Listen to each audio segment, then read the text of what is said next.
Waliyakun laka, dan hendaklah untuk kamu fi akhdi hadhil ulum, dalam mengambil ilmu-ilmu yang disebut di atas, Quran, hadis, fiqh, tafsir, sirah yang disebutkan tadilah. Untuk mengambil ilmu itu, wasuluki sabiliha, dan mengambil jalannya menuju ilmu tersebut, syaikhun, mesti ada syaikh, guru. Kalimat syaikh merujuk kepada guru, bukan kepada orang tua. Walaupun orang tua juga dikatakan syekh, ya kan? Dalam Al-Quran Allah Subhanahu wa taala berfirman, wa abuna syekhun kabir. Anaknya Nabi Syuaib ketika keluar untuk mengambil air, ditanya oleh Nabi Musa, kenapa kamu keluar? Katanya, kami keluar untuk mengambil air, menunggu para pengembala yang mengambil air di perigi itu. Mereka pergi semua, baru kami datang untuk mengambilnya. Pasal mereka perempuan, jadi tak mau campur dengan laki-laki. Tunggu mereka pergi dulu, baru akan ambil air. Kemudian wa abuna syekhun kabir.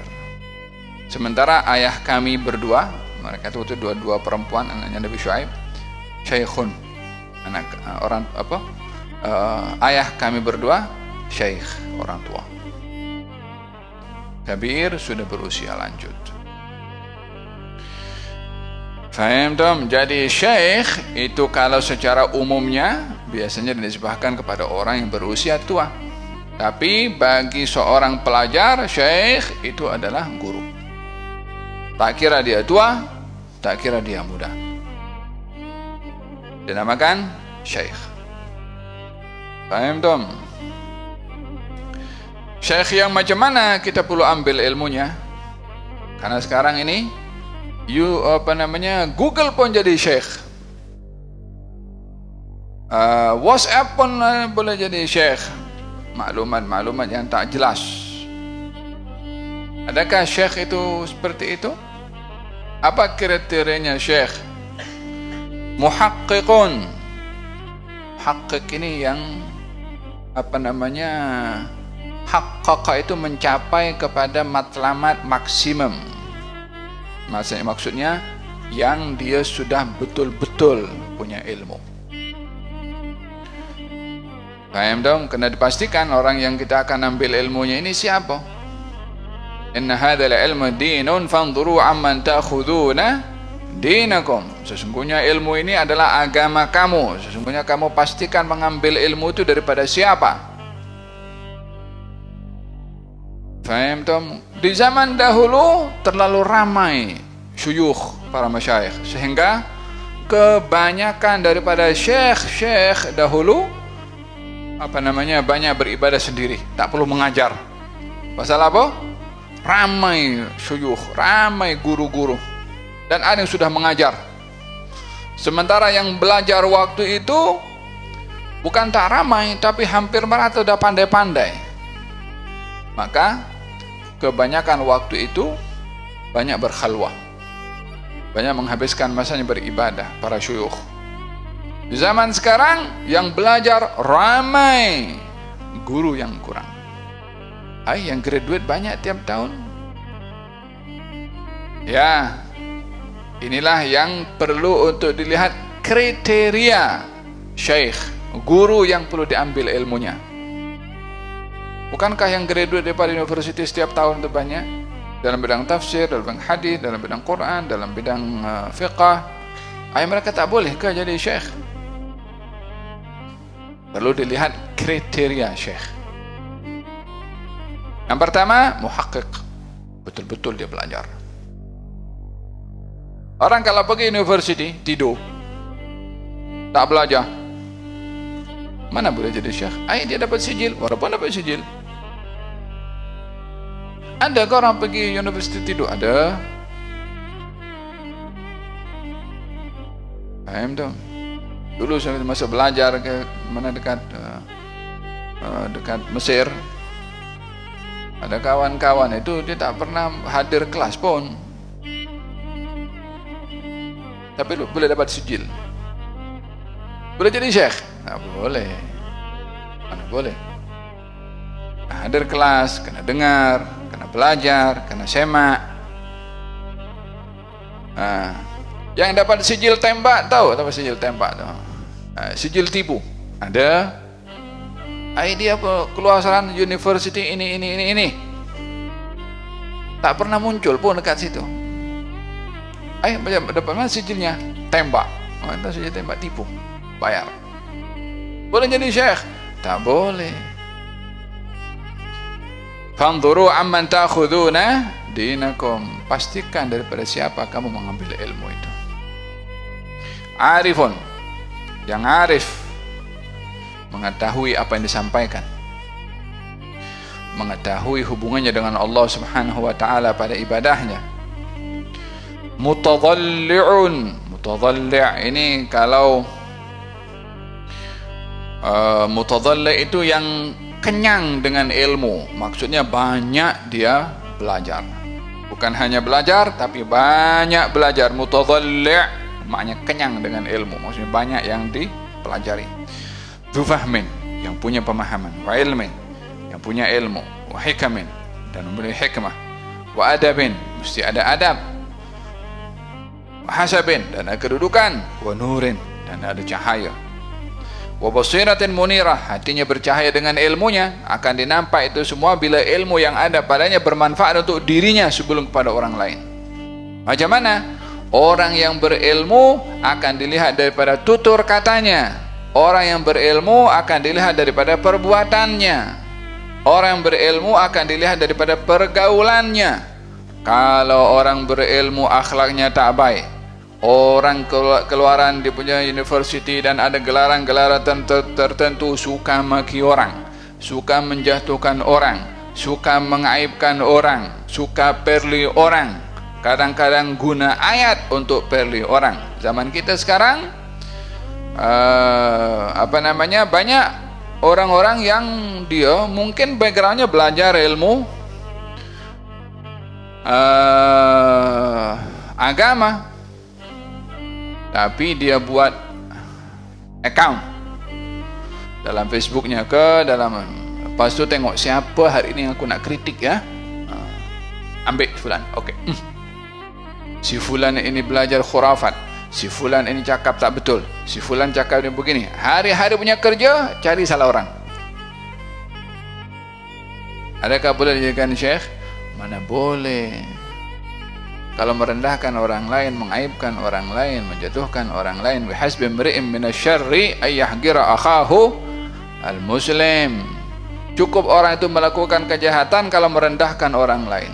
Macam mana orang melakukan kejahatan dengan merendahkan orang lain nak dijadikan syekh, nak dijadikan guru? Dia belajar university, atau dia belajar di halaqah, atau dia belajar entah di traditional system macam mana. Kalau tak sesuai ilmunya dengan perbuatannya dan sikapnya serta akhlaknya, belum cukup syarat untuk jadi syekh. Innama syaikhu man yadubbu dabiba. Kemudian wa hasanu sariratin wa syiratin, baik dalamannya, baik perbuatannya, luarannya, dalam dan luar sama-sama baik. Itu sifatnya syekh. Yang kedua adalah yarji'u fi ilmihi. Syekh itu sendiri juga ilmu yang didapat olehnya kembali kepada ila syaikhin, kepada gurunya, au syuyukhin, atau guru-guru yang di atas. Lahum silsilatun muttasilatun, yang ada silsilah mata rantai yang bersambung. Yartafi'u sanaduha, yang sanadnya itu terus meninggi ila Rasulullah sallallahu alaihi wasallam, sampai kepada Rasulullah sallallahu alaihi wasallam. Ada dikatakan ilmu itu adalah haddatsana. Salah seorang alim mengatakan, apakah itu ilmu? Ilmu itu adalah haddatsana. Apa haddatsana? Saya diajak berbicara oleh guru saya. Maksudnya dia berhadapan dengan gurunya, dia dengar langsung daripada gurunya, dia diajak berbicara musyafahatan secara lisan daripada gurunya. Itu syekh. Ya mesti ada silsilah sanad. Apa itu sanad? Sanad itu at-tariq al-musil ila al-hadith atau qailul hadith Nabi Muhammad sallallahu alaihi wasallam. Sanad itu adalah jalur yang membawa kita pada apa yang kita sampaikan kepada Nabi Muhammad sallallahu alaihi wasallam. Kita berbicara sesuatu yang kita sampaikan ini adalah daripada apa yang kita belajar, daripada guru kita, daripada pemahaman guru-guru kita sampai kepada Rasulullah sallallahu alaihi wasallam. Oleh sebab itu, kalau kita melihat dalam ilmu hadis, kita mau haddatsana fulan, haddatsana an fulan, ya kan? Sampai kepada Nabi Muhammad sallallahu alaihi wasallam. Kita baca Sahih Bukhari ini dalam kitab Syama'il yang kita baca hari-hari. An fulan kepada Rasulullah sallallahu alaihi wasallam. An fulan kepada Rasulullah sallallahu alaihi wasallam. Itu sandaran ilmu daripada guru sampai kepada Nabi Muhammad sallallahu alaihi wasallam. Karena ada kalanya orang itu menyampaikan ilmu bukan daripada gurunya, tapi daripada hawa nafsunya, daripada syaitan. Apa dalam Al-Quranul Karim Allah berfirman, wa minan nas أفرأيت الذين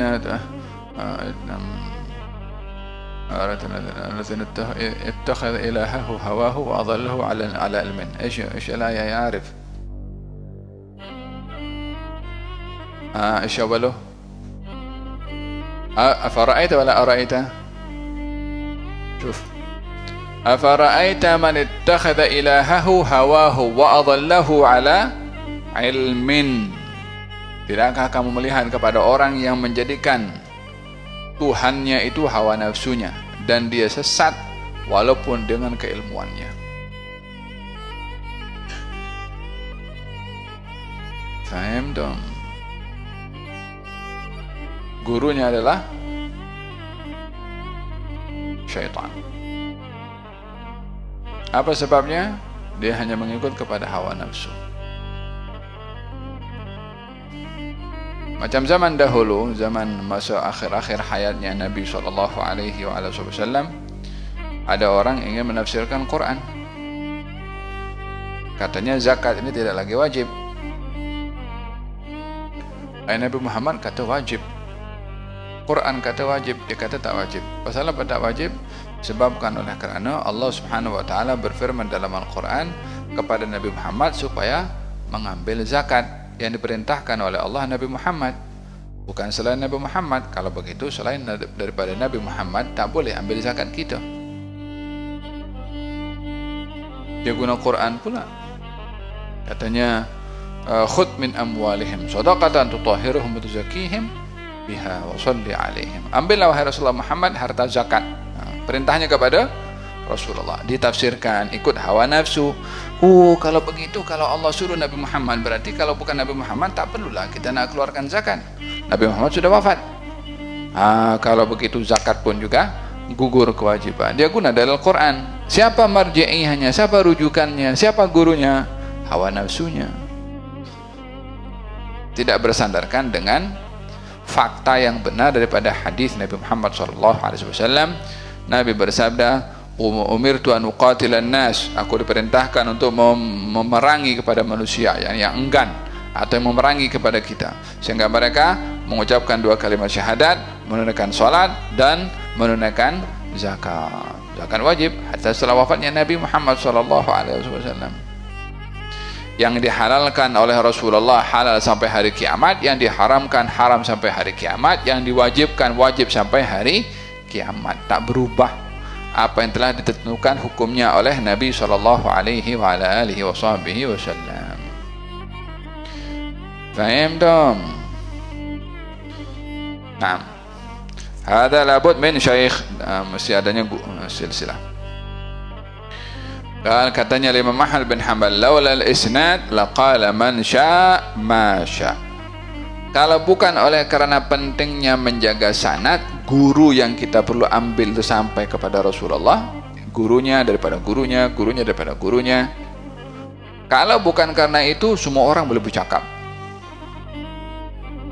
Apa maksudnya semua orang boleh bercakap? Orang yang tak ada guru pun boleh bercakap. Aku nak paham macam ni, aku punya hal lah. Macam zaman kita sekarang kan. Ini hukum Islam ini, masalah warisan ni kan, nampaknya rasanya kan itu dulu perempuan tak kerja. Jadi kenapa mesti perempuan dapat satu, laki-laki dapat dua? Rasanya Quran ini menyesuaikan dengan zaman. Kalau dulu laki-laki dapat dua sebab laki-laki bekerja, perempuan tak bekerja. Sekarang perempuan bekerja. Jadi kalau begitu tak relevan lah itu warisan kalau laki-laki dua kali ganda daripada perempuan. Ya kan? Masalah apalagi masalah-masalah yang dikatakan tak sesuai dengan kita punya zaman. Macam-macam, masalah tudung, masalah aurat.